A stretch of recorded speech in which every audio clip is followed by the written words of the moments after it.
Hello, everyone, and thank you for joining us. Today, we are honored to be graced by the presence of these three lovely ladies here. And we're going to be talking about professional experience as well as being a NICU mom and how we can bridge the expertise for family-centered care as well as trauma-informed care. So my name is Ayesha. I'm one of the mental health therapists at Hold. Hi, and then good afternoon, everyone. My name is Liv Hinton. I'm an MSW candidate with Baylor University. I'm so grateful to be the mental health therapist intern at Hand to Hold, and I'm so very honored to be here today with everybody. So before we get started, we wanted to just kind of review what the objectives are for today's session. So we hope that with today's session, you guys will learn how having professional knowledge about the NICU can impact one's own journey and mental health, as well as better understand how to provide family-centered and trauma-informed care, and as well as being feeling confident in implementing your learnings when supporting all NICU families and their mental health needs. All right, so thank you again to our three wonderful panelists. We're going to take some time to introduce all three of them. So we're going to begin with Brittney. She is a NICU nurse, mom of premature twins, children's book author, and founder of Thrift Publication Company. Brittney draws from her personal and professional experiences to create heartfelt stories like Cradles of Courage, Adventures in the NICU, which offers comfort to NICU families. She is dedicated to supporting parents through their neonatal journey and collaborates with nonprofits like Hand to Hold. Welcome, Brittney. Thank you. Also have Lisa joining us. So Lisa is a NICU nurse of 17 years and a former NICU mom. For the last 3 years, Lisa has served as the director of the Level 4 NICU and clinical practice at Texas Children's Hospital in Houston, Texas. Lisa has been married to her supportive husband, Troy, for 21 years, and together they have 3 incredible children, Mackenzie, age 20, Benjamin, age 15, and Luke, age 7. Lisa has a heart for NICU families, their patients, and has experienced her own NICU mom experience with her daughter, Mackenzie, who was born at 35 weeks and suffered from GBS meningitis. All right, and then lastly, we have Jessi. So Jessi is a clinical nurse educator with a passion for neonatal patient population. Her nursing practice consists of high-risk perinatal care, neonatal intensive care, and a few years in nursing informatics just to shake things up. Her passion for trauma-informed family integrated care fuels her professional work. In August 2022, Jessi experienced the NICU firsthand when her daughter was born at 27 weeks and 5 days after a home placental abruption. Experiencing the environment she knows and loves from the other side was exhausting, traumatic, but most of all, hopeful. She hopes through sharing her family's experiences, she can positively impact the experience of others. Jessi holds a Master of Science in Nursing Education and certifications in high-risk neonatal nursing, nursing professional development, and care of the extremely low birth weight infant. She is also a graduate of the Trauma-Informed Professional Certificate Program and a community resiliency model teacher. So please join me today in welcoming all three of our wonderful panelists. We want to go ahead and open up the floor for the three of you to share about your NICU experience and if you feel like your education and prior knowledge impacted your experience in the NICU. Yeah, so I think definitely the prior knowledge that you have, I know we touched on this, that you have going in is there's certain things when you have a premature baby and you have a premature experience where you're having an emergency C-section and things are happening very quickly.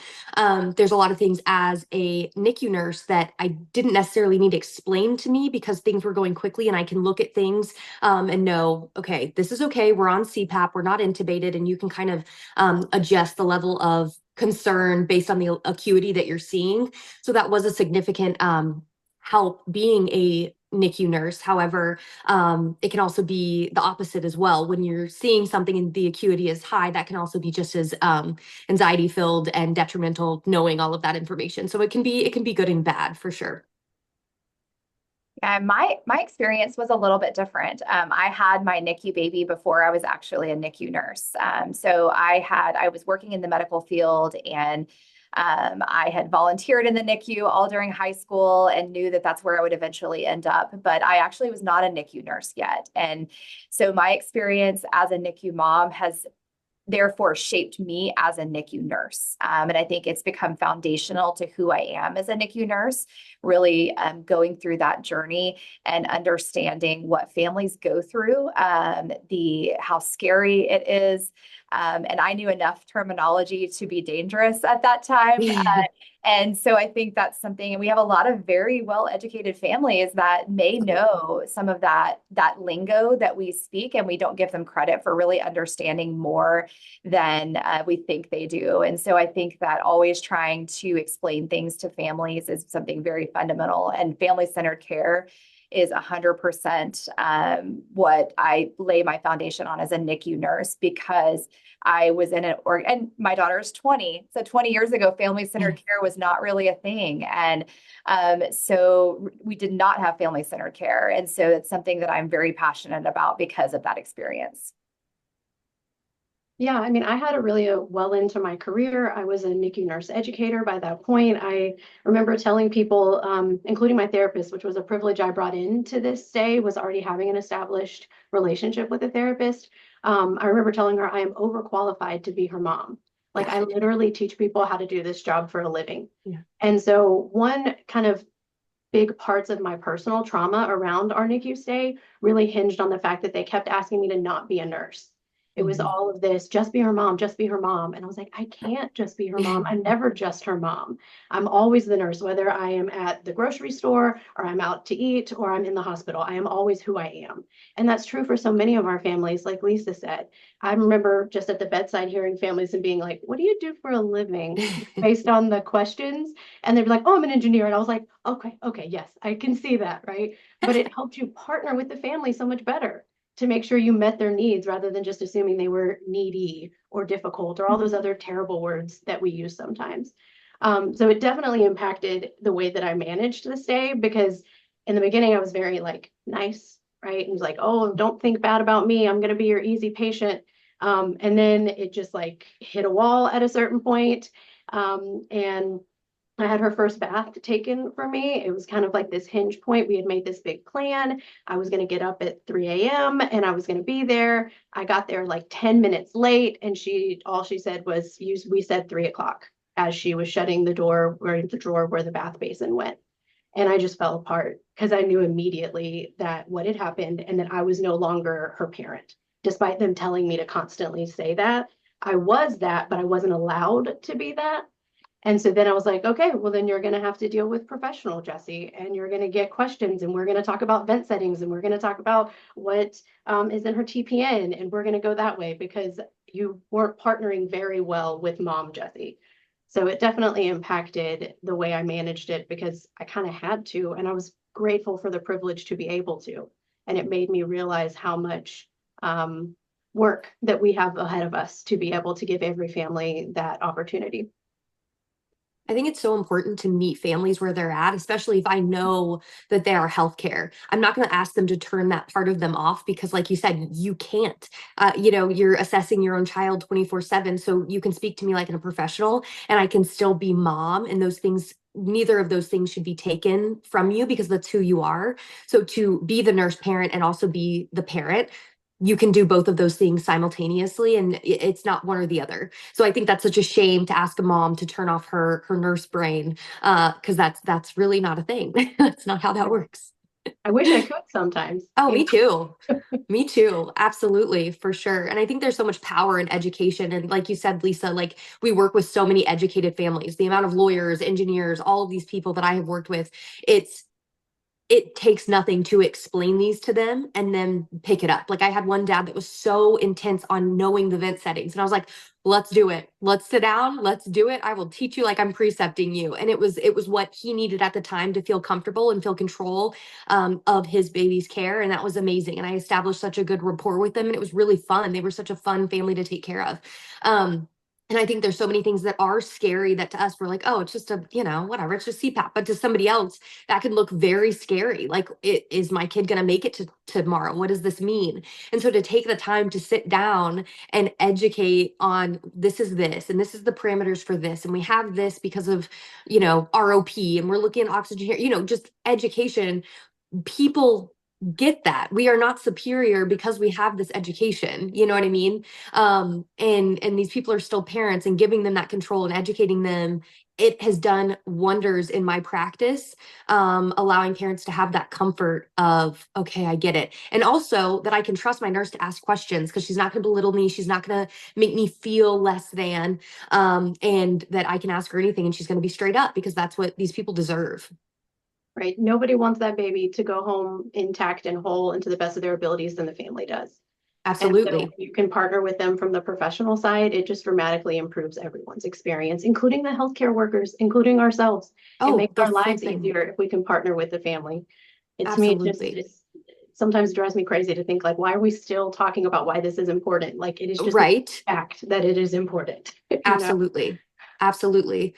And I think there's so many nurses, and it's so important that we educate new nurses about this fact, because there's a lot of times where it's like, okay, this is a checklist. I have this at 9, I have this, and this baby has a bath and blah, blah, blah. And oh, mom didn't get there, so I still have to do it because that's on my checklist. And we have to get rid of that checklist mindset, because I think that will bridge the gap between family-centered care and these kids are not checklists. These families are not checklists.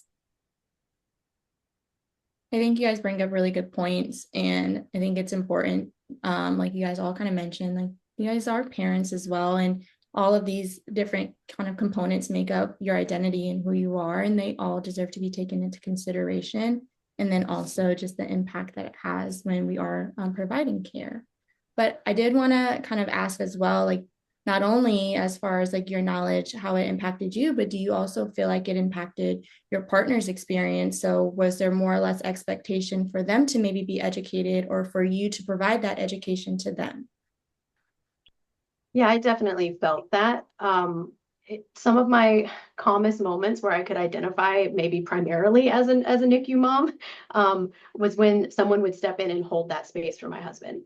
And I remember we had this one nurse, her name was Christy, and she would be like, oh, okay, Dad, here, we're going to do this. And then he eventually did say, I don't prefer Dad. I like to be called Jason. So she remembered his name and was like, okay, Jason, this is what we're going to do.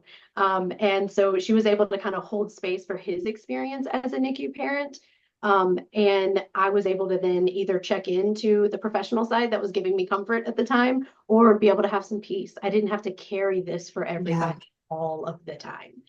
And they would crack jokes like, oh, you know how to do this. And he'd be like, I don't know how to do this. And I'm like feeding. I remember my birthday was while we were in the hospital with Aurelia. And I was like, I want to get some coffee that's not at this hospital. But she needs to eat and all these things. My husband's like, I think I can do it. I think I can do it. And so we had it set up. The nurse came in, and like, it was just but it also really boosted his confidence, because he learned, wow, if we really partner with them and tell them what I need and a little bit of vulnerability, some people are able to meet you there, just like what Brittney was saying, like meet them exactly where they're at and where they're asking to get to. But I think that's, for any couple, right? Because we all process the NICU life very differently, whether you're a healthcare professional or you're not a healthcare professional. So often we see families that mom and dad are not on the same page, and it's a hard time in their marriage, the time that the baby is in the NICU. So because inevitably mom or dad or significant other is able to be there more than the other. So one of them may be more adept at NICU terminology than the other. So, whether that be mom that's still on maternity leave and the spouse comes in, and they can feel very less than because they're not understanding the vent settings. They're not understanding the terminology that you're using.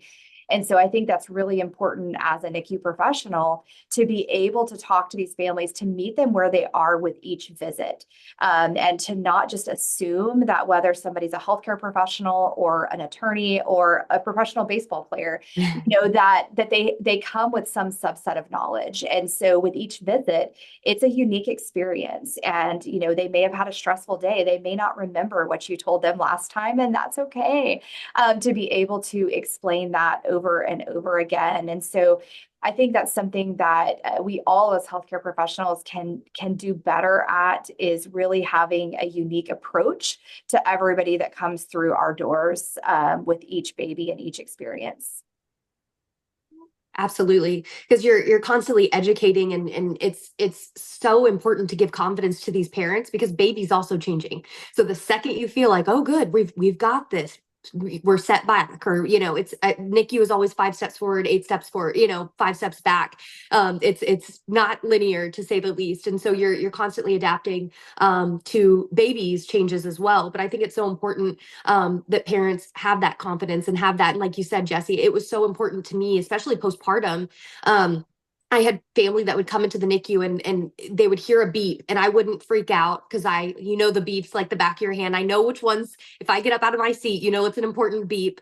And I didn't have the energy. I didn't have the willpower to explain to family coming in and out of my own family what was what. And so it was so incredibly important to me, kind of that same experience where they did take that space for me, and they taught Dad how to side lie, and, all the things, so I could focus on being mom too. I think that was really important.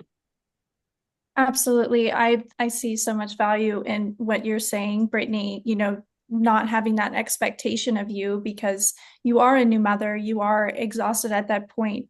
There shouldn't be that expectation for you to explain everything to your family that's coming in and out, even though you do know what's going on in that moment. And, like Jessi said, having that space for her husband, as well as other parents that come into the NICU, and not having that expectation for them as well.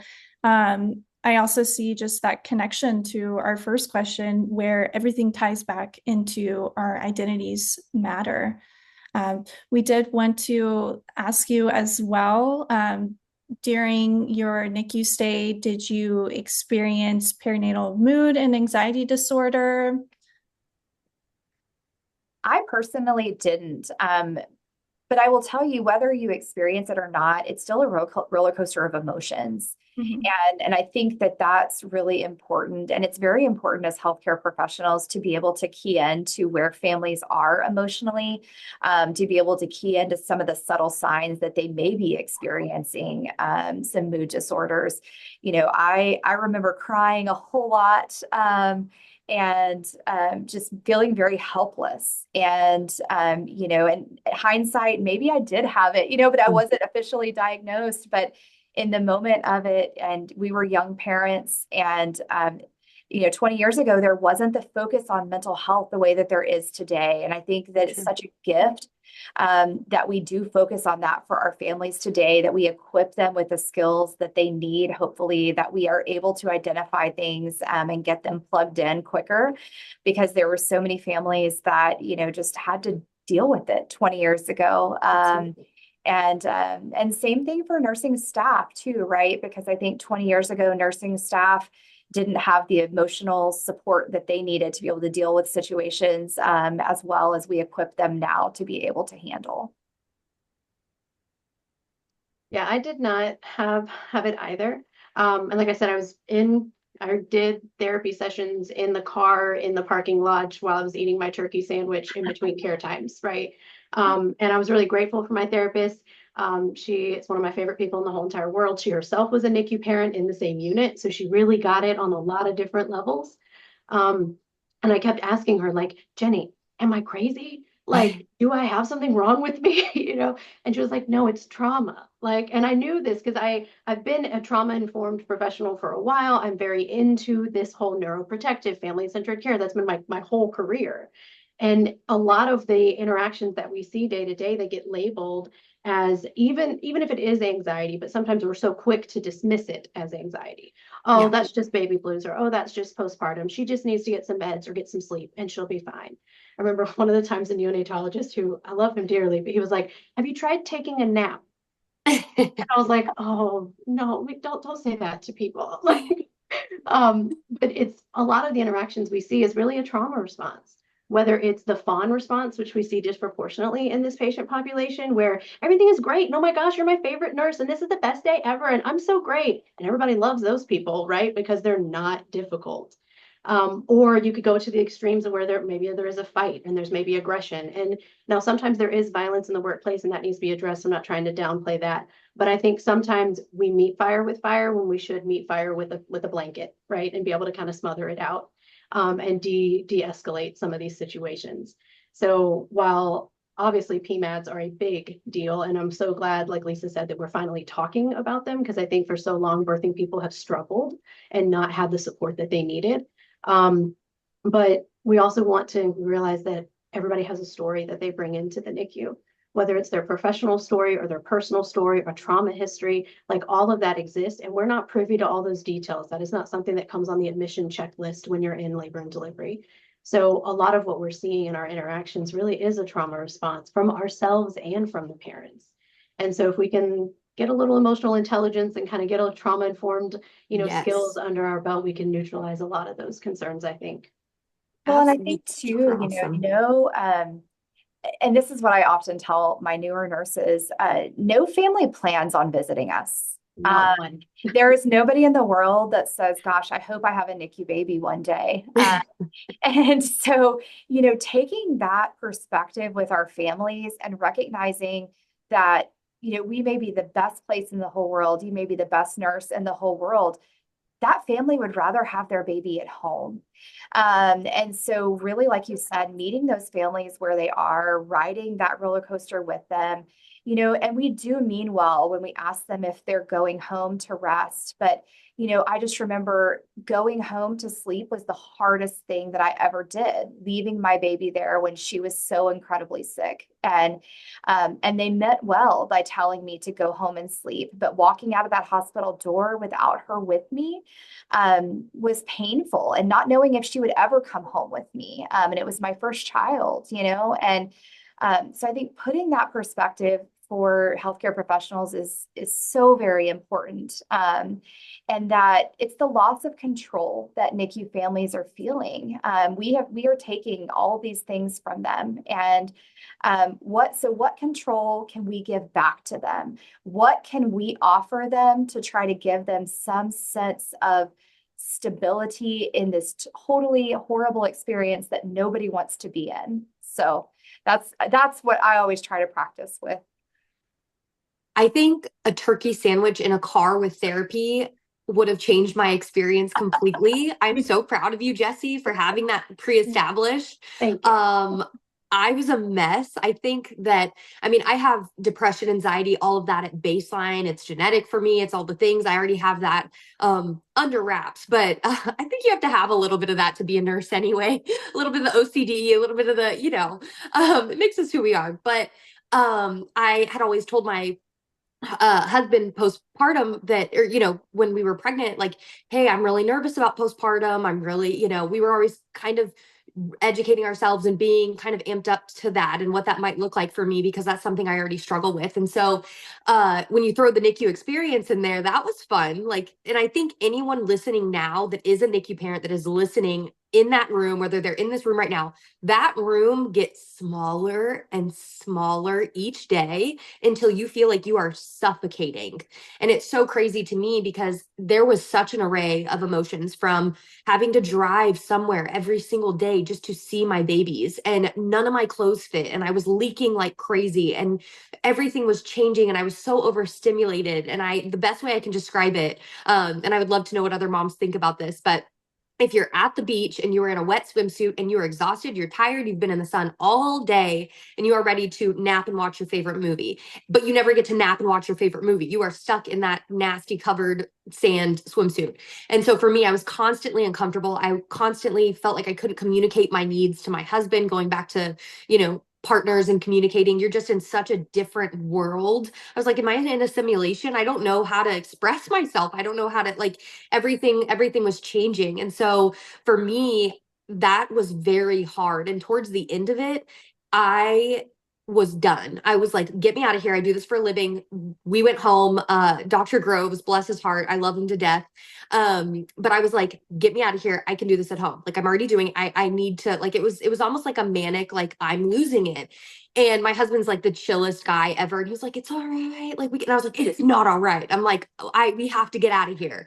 And I had this false expectation. They were born in October. They were supposed to be born in December, but I had this false expectation of maternity leave and what that would look like. And being in the NICU, huge pregnant. I was also in grad school. So I worked night shift and then did clinic Tuesday through Friday. I was so burnt out and I was so exhausted. And all I wanted was to be on the couch with my perfect babies, watching Elf and our matching Christmas jammies. And that is what I wanted. And that was my expectation.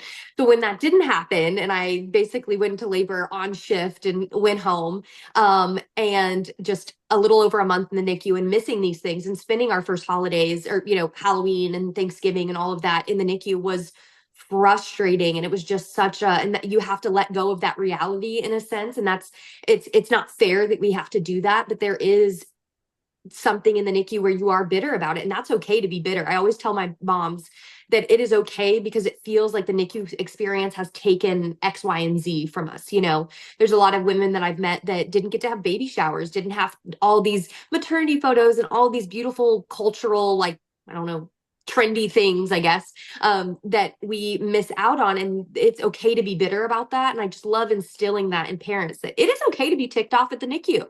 It's okay. Like that's important to be able to feel that way. And yeah, it was, hindsight is always 2020. I think there's a million and one things I would have done differently, but it rocked my world for sure. Yeah, I remember one of the nurses was like, I feel like there's a wall between you and us. And I was like, well, that's accurate because there is one. Yeah. And she just like looked at me like, you're not supposed to say that, you know? And I was like, yes, because you cannot possibly understand what it is like to be me sitting in this chair. You can't. Like my lived experience leading to this moment, you cannot understand. You can empathize with it, but you can't understand and tell me how to manage it any more than I can tell you how to manage your life. And I came to the NICU with a boatload of privilege, right? I had professional relationships. I had professional knowledge. I'm white. I'm married. I have insurance. I could drive back and forth. My kids were taken care of. I wasn't devastated financially with the cost, although expensive, but I wasn't devastated. Like I came in with a huge amount of privilege. So I can't even imagine what it would be like for literally anybody with another set of circumstances. And so I made it my like life's work while we were in the NICU to make people uncomfortable. And it's kind of continued afterwards. I really believe that if you connect with the discomfort, that you can grow. Yes. And the other side of discomfort is growth. Absolutely. And so sometimes I would let things land and be like, I'm going to let this be awkward for a second, because my hope is that we would learn from it and then we could move on from the next, in the next interaction, because I had some privilege and could leverage that. Not every family has the ability to do that. They might feel like they need to stay in that fawn response in order to not be labeled as bad or difficult or any of those things. So I was like, I'm going to push this to the best of my ability to try to give other parents an opportunity and let them learn through my experience. I think that's another thing we need to normalize too, is you're not saying certain things and expressing your advocacy for your child or for your own comfort is not uncomfortable. And so like, I would love to just wipe that out, because I love telling parents, you're not going to vibe with every nurse and that is okay. So there is nothing wrong with saying, hey, I don't really vibe with this person. She's not really what I need, or he's not really, like, there's just a certain disconnect. That is okay. We are all such different people. And there's, that's why I take it with a grain of salt when someone's like, oh, that mom's a little difficult. I don't listen to that, because I usually go in and I'm like, she was super cool and she needed this and this, and you weren't able to give that to her, and that's okay. But people are so different. So I'm like, advocate, like bring on the, motherhood starts. Like you're a mom in the NICU, that mama bear comes out and she's okay. Like let her out, because it's okay to advocate for your kid and advocate for things that, may make you uncomfortable because you're in fear of being the, quote unquote, annoying or nagging parent or whatever. Like that is just, I hope we can get rid of that, I think we have to create that space, to your point, Absolutely. That is on us as healthcare professionals to create that space for families. the healthcare industry has come a long way from being paternalistic, but we're still not perfect. And so I think that, by numerous healthcare professionals creating that space for families, that it's okay to advocate for their child, and that they know their child, that sure, they may not have gone to nursing school or medical school or any of those things, but they know their child inside and out better than we ever could. Absolutely. And so, giving them that space, I think, is very, very important. And them hearing that consistently from everyone, I think is where we really will start to move the mark with that. I 1,000% agree. Making that a normal conversation with parents, and I also love, this was something recent that I talked to another nurse about, but hyping your other nurse up too. Like when you give report and you're doing bedside, you are in such great care with this person. You can tell them anything, let them know your concerns, let them know if you have anything that you want to express or you need to change. Or I always tell parents, if there's something we're doing or not doing, let us know, because we can communicate that. We want to make this journey as transparent as possible, because that's where comfort, that's where the rapport lies. Thank you, ladies, for sharing. And I wanted to ask as well, as far as like your emotional challenges, if any, what did you experience and how did you manage it when either starting work or returning to work after your NICU experience? It was hard coming back. I didn't know if I was going to be able to come back as an educator, especially. I sat really long and hard on what I was going to do and how I was going to manage it. One of my first duties back was to teach NRP, which is neonatal resuscitation. And I remember going to my CNS and saying, I need you to co-teach with me because I don't know if I can do this. And I couldn't. I broke down. As soon as we started, I was like, the last time I talked about this was when my daughter received NRP. I was like, so I can't do this. I need somebody to help carry me through, right? And thank God for Ayesha. She was a godsend and was able to step in and help me. But it took a long time. And in understanding how to process my own processing while also trying to teach people how to support people processing, right? It was a little bit of this, like, I don't know, like being in the fun house with the mirrors and everything. It just felt so disorienting. And I still am very, like, the staff would be like, she's difficult. And I was like, excuse me, what'd you say? She's what? And they'll be like, oh, hold on, let me rephrase that. Okay, thank you. Like, trying to constantly learn that. And then like little ways, like my educational scenarios, no one will ever be 27 weeks and 5 days. Like there will no be abruptions or always term abruptions. Like there's little things that I'm like, okay, I gotta find safety for myself in this. But it also has helped me manage teaching those parents better. Like I'm able to step in and be like, hey, I know what this is like, or at least what it was like for me. So what can we do to bridge this for you? Because I wish that more people had asked me that question when I was in your shoes. And I think for me, even though I wasn't a NICU nurse at the time, throughout my career, there have been cases that hit closer to home than others, right? And ones that were similar. My group B strep had been negative. I had a pregnancy complicated by hyperemesis, but for all practical purposes, my baby should have been okay at 35 weeks, and she wasn't. And so I think cases like that always hit a little bit closer to home. But I also feel like, I'm a woman of faith, and I feel like that those experiences that I've had have prepared me, that God has used those experiences in me to prepare me to be able to care for these families better. So rather than shying away from those, even though they may make me feel uncomfortable, it's actually tools and skills that I have been given to be able to help those families in a very unique way, to be able to feel what they're feeling. And I think that's really important. And with every family that we take care of through the years, they all help us shape us into being a better NICU nurse. And to be able to use those experiences to be able to build upon for the next one. And to be really honest, that's how I ended up being a nurse leader. I never had plans on being a nurse leader, but it was because I wanted to continue to do better for more and more families and more staff. And so that's what ignited my passion for leadership, to be able to really maybe change the face of NICU care for more babies. Yeah, I love that. That is the growth of us in this field and everything. And regardless of if you've had a NICU experience or not, each family shapes us so uniquely. But the in-depth conversations that I've been able to have with women and their partners and all of these things, because I've shared my experience, knowing what they need, knowing things to ask, knowing, people learn differently, and just it has changed the way I practice exponentially because I get it.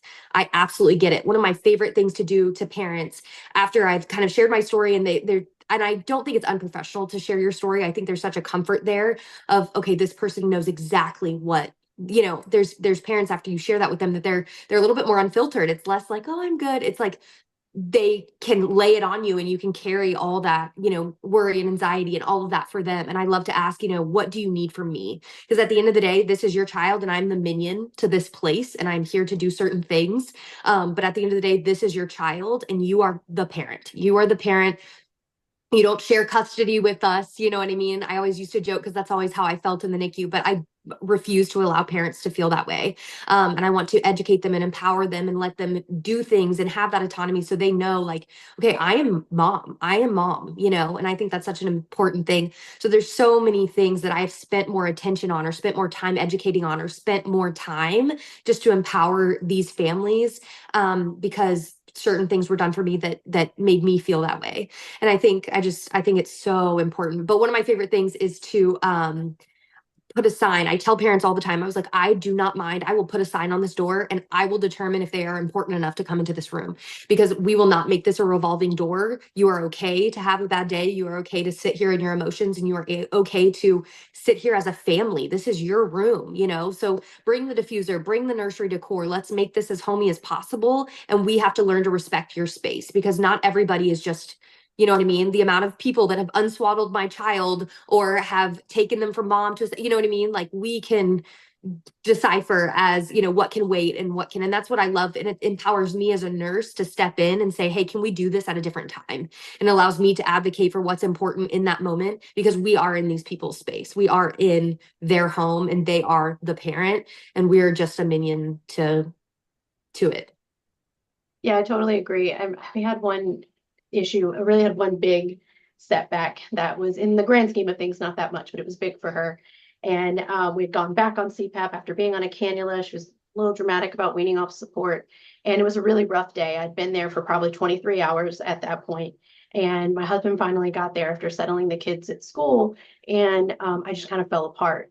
And because I had worked in that unit for a very long time, people would check on me, right? And it was usually it was well received. But there were some days where I'm like, I don't have it in me. I don't want to talk to you right now. Like, Yeah. fall apart. Yeah. And I had a nurse she was like, she pulled the curtains, she safety pinned them all. Yeah. I love it. Odds, and she was just like, no, Jessi's not taking any visitors today. Yeah. And I There was was like, so much pressure. thank you.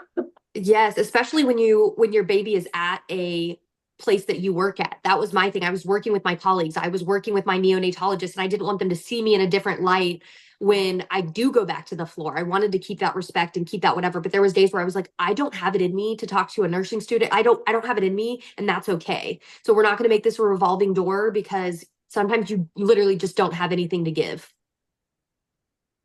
Yeah, absolutely. From hearing your three perspectives, I think it shows how impactful that self-disclosure as appropriate can be in these situations with your clients. It shows that you can understand what they're going through, as well as providing a sense of safety to them. But also, from Jessi's story, I think it shows the value in taking care of yourself, so that you can continue to provide those resources and those services to your clientele. But circling back to that mental health aspect, leaving the NICU yourself, do you encourage families to seek mental health support? If so, how do you go about that? Does your place of work provide mental health resources?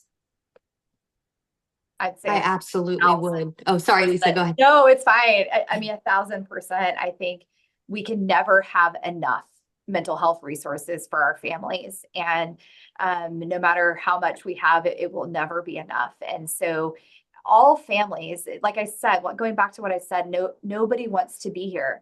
So even people that on the spectrum of being okay, they're more okay, they still benefit from mental health, help during this time.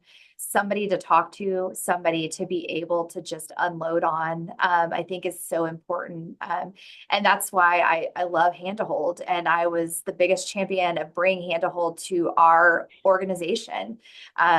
We're the first hospital in our city to have it. And because I felt so passionately that our families needed more. We have an incredible social work team. We have an incredible mental health department. We have incredible child life specialists. We have everything that we need, but we didn't have that parent to parent support.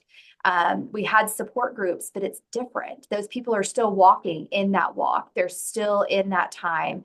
They're not able to guide you through the dark because they're still in the dark. And so to be able to bring somebody that's come out on the other side of it that can tell you what you're feeling is normal, to validate their feelings, I think is important for every single NICU family. And I think where there's a really big disparity, we have a large non-English speaking population. And I think that is one of the biggest disparities because I imagine myself and my experience that I spoke the language that everybody else did. And I still was that scared and that upset. So imagine putting myself in a country that I didn't speak the language and how scary that is for families. So I think that is something that we have a real opportunity to do better with is that mental health support for non-English speaking families. Yeah, I mean, 1,000%, I'll echo what you got to get connected to something, whatever that looks like for you, right? Whether it's through therapy or whether it's through a peer support, peer mentoring, whatever that looks like is great. I struggled finding support from a peer perspective because my peers were different, right? And I was really grateful for Kira Sorrells, who I think is going to be speaking later today. She was able to connect me with a nurse practitioner who had also a neonatal nurse practitioner who had also had a baby at 25 weeks. And it was such a game changer for me to be able to talk shop with somebody who understood my concerns. And I didn't have to explain, oh, that's what this means, and then get into it. I had to stop joining a lot of the NICU parenting groups because I found them triggering. I'd be like, oh, you need to ask your doctor to order this, or have you got an x-ray? And I was like, okay, I can't do that, right? Right now I do need somebody to let me be a professional, but also let me be a mom. And so I was really grateful to find that peer match, because I think it makes a huge difference when someone really understands your experience and can connect with you on a level that other people can't, even people that you value. Sometimes my husband and I weren't even on the same page, but I could go to somebody else and be like, okay, yeah, no, I get where you're coming from, and it really just helped round out my support in the NICU. And I will forever be grateful to Kira and Nicole for helping me get through that. I love that so much. I think postpartum, when everything goes well, therapy is still so beneficial. So when you add the mix of NICU and the frightening experiences that come with that, the unknown, how long you're going to be there, is my kid okay? I think having that would have been such a different it would have been so different on my story. I didn't seek therapy until after, and I'm still in it. Thank goodness. I love it. I probably needed it prior to kids. You know what I mean? I think we all can benefit from it. And the convenience of having these virtual meetings and things like that, where you can, even have a session in your own NICU room and things like that. It was so important to me. And just the amount of realization of needing that in the moment and how important that was. And just to have someone that's not really emotional in the situation, but you can lay out what you're feeling and organize it. Because again, sometimes it's so hard to communicate your needs and communicate what you're even feeling, because it's such a different experience. So sometimes it is hard to lean onto your partner because I don't know what to ask them. I don't know what to tell them. I don't know how to, it's a very high strung, second by second, hospital calls, you're anxious. It's a second by second, on your toes type thing. But I do, one of the NICU nurses, she's now one of my best friends, and she's now actually one of our NNPs. So I probably should pay her for the therapy that she gave me, because I was like, wait, no, I think I did have therapy. It looked a little non-traditional, but I think I did. One of the most incredible people, her name's Caitlin, and we're still friends to this day. And she was pregnant. So my one of my son loved her, just loved her. I think he still likes her more than me, but but she was pregnant, and then now she has her kiddo and they play. And so that was such a experience for me. And it was, and she worked night shifts, so it would be like 10 p.m. and we were hanging out, and it just made me feel human again, to talk to someone, to talk to another woman, to also talk to a professional and talk NICU without having to translate to my mom. And then now she understands why I'm concerned. It kind of took all of that exhaustion out of it. And so, yeah, so I can say I got some therapy. It comes in all different ways. Exactly. Thank you, ladies, for sharing. I do think that it is important to have those resources available to families, even if they don't believe that they need it at that moment. Just knowing that it is available to them is really important. And shameless plug here, we do have different services at Hand to Hold where we do have that peer mentor, like you mentioned, Jessi, and we do have our virtual support groups and our virtual counseling sessions as well. And so I do think that is very, very helpful for these parents to know, especially to, like you guys had mentioned, even if you didn't experience a perinatal mood or anxiety disorder, doesn't mean that we can't receive the support and hopefully prevent it from even occurring to begin with. And so I really appreciate everything that you guys have shared so far. I think you guys highlighted on just the importance of it doesn't matter how educated you are, like you still are a parent first, and that takes precedence over all of your experience that you do have, as well as just trying to make sure you're well informed and incorporating the families as best as you can to make sure that their stay is as comfortable as it can be. And then as well as just understanding that everyone's trauma response does look different, and the way that you guys show up or support them is going to leave lasting impacts at the end of the day. But we do want to leave time for questions from the audience just in case. So Liv, I will let you go ahead and take that over. Yeah, so we have a couple questions already. If you have any questions, please go ahead and enter them into the Q&A section. So our first question, have you experienced / witnessed the NICU nurses taking care of you, giving report away from the bedside because they were aware of your background? What did this message give to you, and what are your recommendations? Oh, yes. Bedside report is a huge thing that we should all do. It's not just a Joint Commission thing, right? Like we should do it. The patient should be involved in our care decisions. And routinely they would be like, oh, I'm just going to go over here. I was like, no, you can come right back over here and give report. And funny enough, Aurelia's dates were wrong. She was off by 1 day. It wasn't a huge deal, but like my OB just, I don't know, didn't realize it was midnight, whatever. She didn't get credit for all her days. And so I could tell if someone was paying attention and report as if they corrected it or not. And so I'd be like, oh no, 27 and 5. And they'd be like, oh, wait, yeah. And I was like, right, because we got to do this. Yeah. So yes, I think they really were, she's the educator. I don't want her to question me on reports. So I'm going to say the bare minimum, and then I'm going to go out here and say the things that I don't want you to hear. But I just kind of called it out and was like, no, you can say all the things, you can say it right here, and I'm going to be a part of this report. And I just, again, made it a little uncomfortable. But I had a lot of nurses, especially newer nurses, be like, that was actually really helpful. Like, you knew the routine, you knew the schedule, you like the things that I forgot, you were like, oh, this way. And that's what we hear from NICU parents a lot of like, if you involve us, we will help you. You just have to give us permission to do that. Not that I need the permission, but in this hierarchy, I kind of do, until we can dismantle that, kind of like what Lisa had said before, until we can constantly create that space. Go ahead and take it. Absolutely. And I think like nursing, it can be sometimes a prideful field, and we need to get rid of that too. Like no ego amigo, because it is okay to be corrected. And there's so many people that are like, oh, intimidated by that, but it's okay to be corrected. That's how we improve. And that's how we make sure our stuff's right. If you don't have the day right, I mean, that can change certain things are extremely important.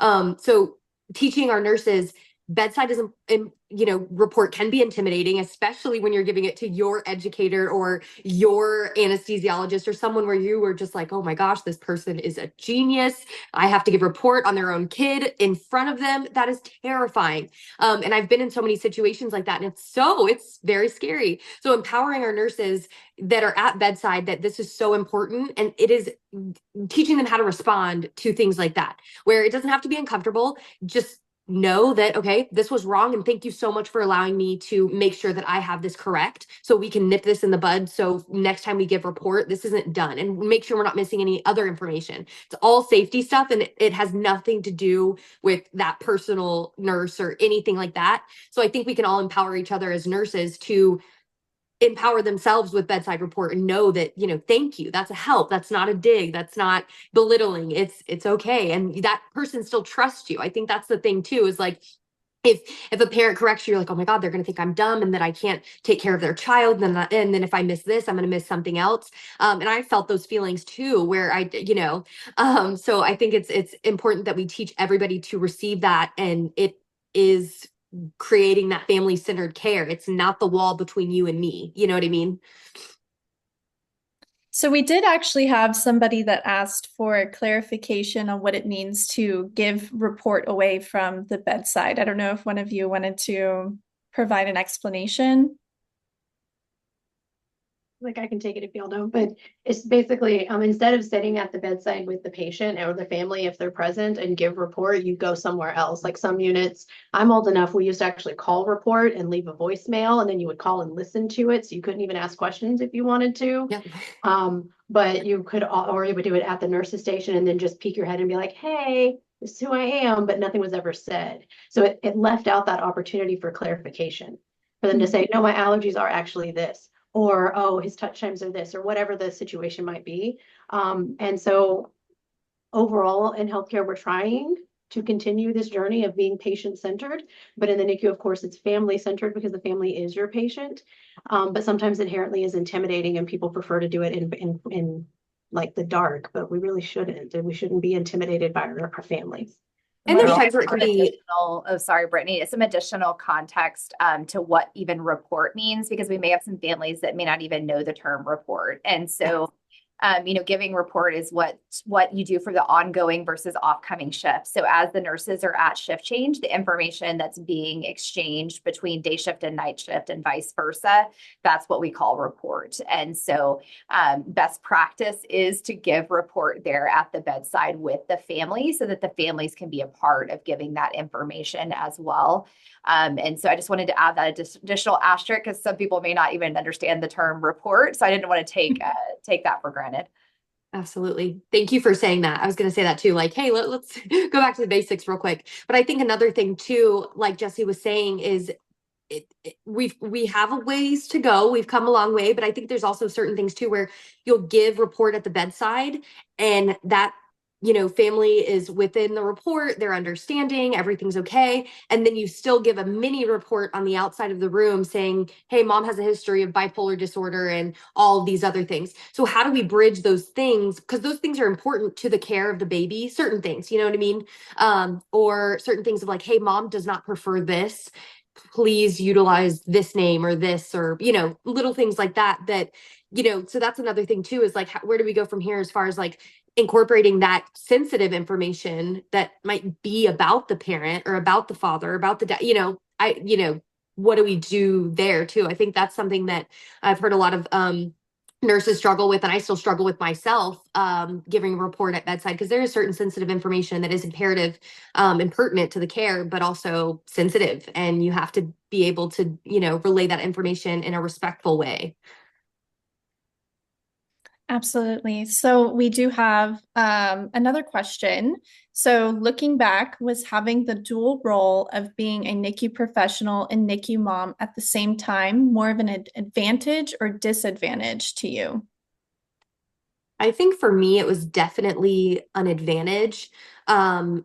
Looking at, like I said at the beginning, looking at my kiddos and ranging our acuity. How much do I need to worry? What are we doing? And also, I didn't really have to ask. There was a lot of things that I didn't really need to ask about, because I'm like, okay, we're getting antibiotics because I didn't get tested for, we're doing all of these things, and I can kind of pre-explain it to myself.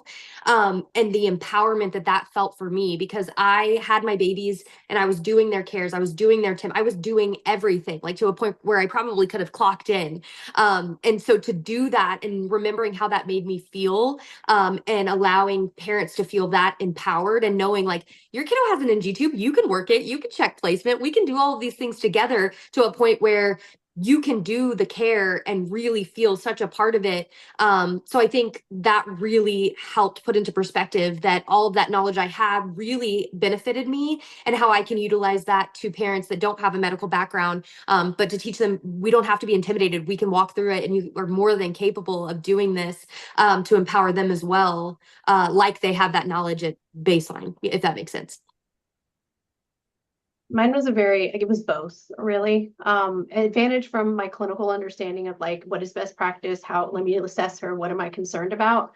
But the dual-edged sword of that is I could pick out when other people didn't know, especially as the educator. Like I can tell when you're like, okay, like this isn't the best answer. And so then it was a source of anxiety a little bit, being like, okay, I did not get good vibes on this, so I'm gonna go like take a quick nap in the car and I'm coming back for all the feeds because I don't particularly want you to feed her. And it was so then it created conflict, right? Because then people are like, you're not giving them a chance. And it was just became this whole thing, right? One incident that we had was a nurse she needed to replace her NG tube, which was fine. We did that. It was due to be replaced, but she went to confirm placement with the tube that was not in her body. And so I was like, oh, hey, let's just switch the syringe out, right? It happens to the best of us. She ran out of the room crying and was very upset. And the next thing I know, the charge nurse came in and was telling me how rude I was to her for what I said. And I was like, I barely said anything. Like, I was like, but I definitely wasn't going to let this tube be used because placement had not been confirmed. And Yes. so that's where it was a dual edge for me. It was a blessing and a curse at times. All right, well, I think we have time for at least one more question from Tanisha. She asks, how do you balance giving and inspiring hope versus telling parents unrealistic expectations? So, for example, your baby will come home by X date. That is like the $1 million question as a NICU nurse. And it's a fine line that we all have to walk. But I think it's always very important to be realistic with families and don't overpromise. I personally never encourage anyone to say your baby will be home by X date because they're going to hang their hat on that date. And they are going to plan for it. And as we all know, the babies make up their minds. They do what they want to do.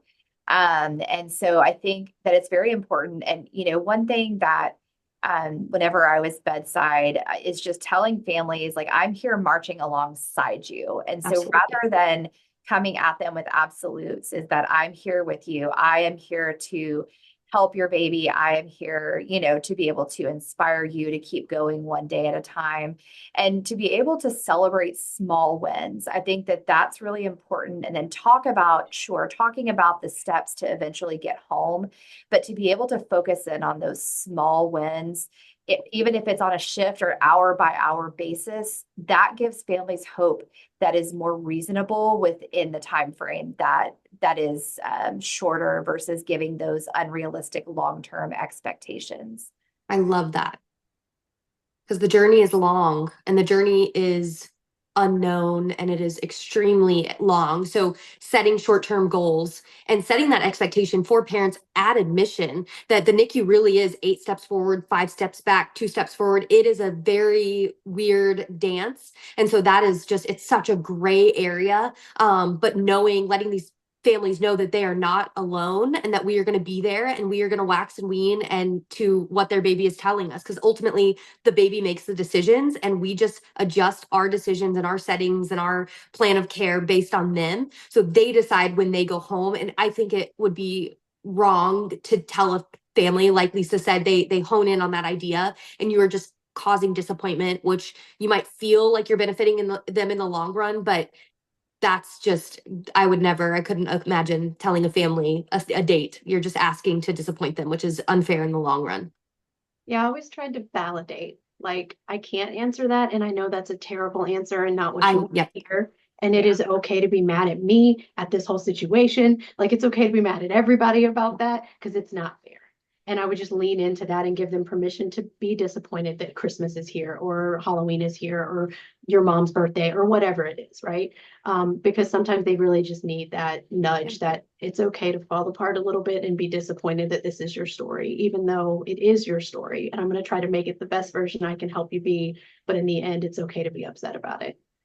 I think validating those feelings is almost more helpful than, hey, you're going to go home on this date. You know what I mean? I think that's such an underlying thing that they need, of that encouragement. And we are here with you and we're walking through this with you. And this is kind of the expectation of what can happen. And I can't give you an exact date, but just that validation, knowing it's okay to be upset. It's okay to have this bitterness and resentment against the NICU, because pieces of this experience took away from the motherhood that that you had in your head. And that's extremely disappointing. So I think just validating, like you said, that goes way more, that goes farther than being like, you're going to go home on this day. I think that's so important.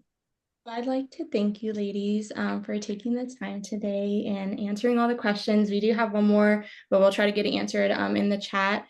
But I do want to welcome everyone else back after our break. So at 3:30, we will have our final talk, the importance of family-centered care approach in all NICUs. So I hope everyone can take a little minute for themselves and then hopefully join us back for our last talk of the conference. Thank you so much for having us. Yes, thank you. Thank you. I'm so grateful.